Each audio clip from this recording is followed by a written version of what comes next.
Sebagai pelaku UMKM catering, jajanan pasar, atau makanan lainnya, tentunya kandungan gizi dari makanan tersebut menjadi salah satu komponen penting yang harus diperhatikan. Namun, dari mana kita dapat mengetahui jumlah kandungan gizi yang terdapat dalam makanan kita? Dan apakah itu sudah memenuhi kebutuhan gizi kita?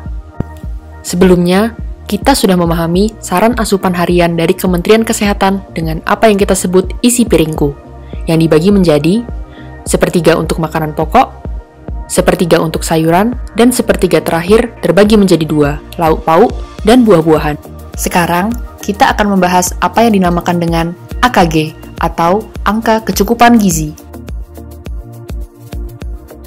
Angka kecukupan gizi adalah suatu nilai yang menunjukkan kebutuhan rata-rata zat gizi tertentu yang harus dipenuhi setiap hari bagi hampir semua orang dengan karakteristik tertentu, baik anak-anak, orang dewasa, maupun lansia, juga untuk orang-orang yang rutin berolahraga, ataupun yang hanya berdiam di rumah.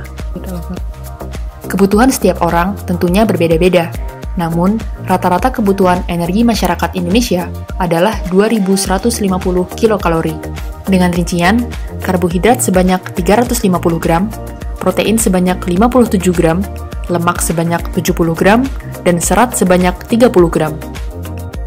Berikut adalah contoh label gizi yang umumnya terdapat dalam kemasan-kemasan makanan. Terdapat jumlah energi, jumlah nutrisi seperti protein, lemak, bahkan natrium, serta persentasenya terhadap angka kecukupan gizi harian.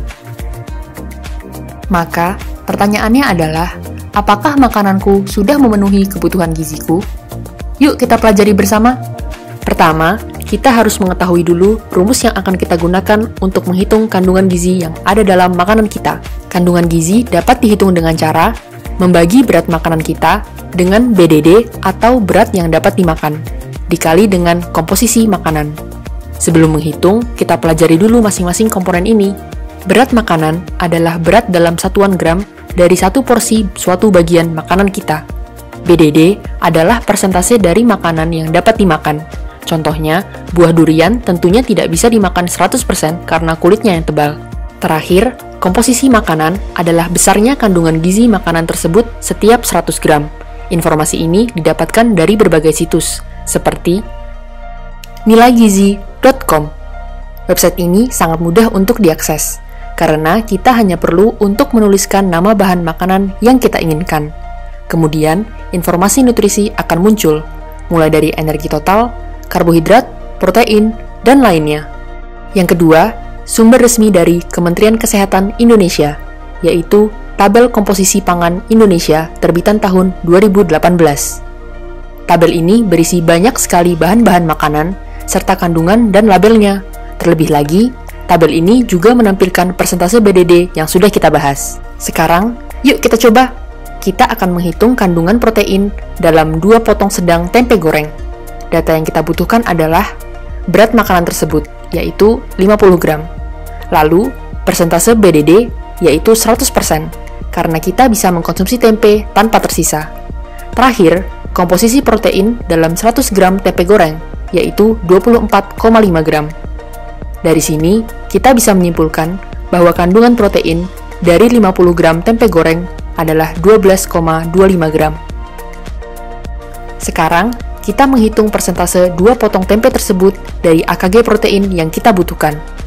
Kandungan protein dari 2 potong tempe adalah 12 gram, lalu dibagi dengan AKG protein yang dianjurkan, yaitu 57 gram. Kemudian dikali dengan 100%. Kita menemukan bahwa 2 potong sedang tempe goreng memenuhi 21% dari kebutuhan protein kita dalam satu hari.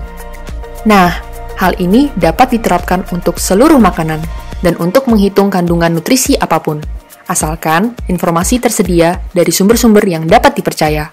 Sekarang, kita dapat mengetahui kecukupan gizi dari makanan-makanan yang akan kita jual atau yang akan kita konsumsi sendiri. Selamat mencoba menghitung! Berikut referensi yang digunakan dalam video ini. Terima kasih atas perhatian Anda. Video ini disusun sebagai salah satu program KKN PPM UGM YO 015 dari Subunit Trimulyo 1 oleh Laili Amalia Dwi Aprila dari Profesi Kedokteran.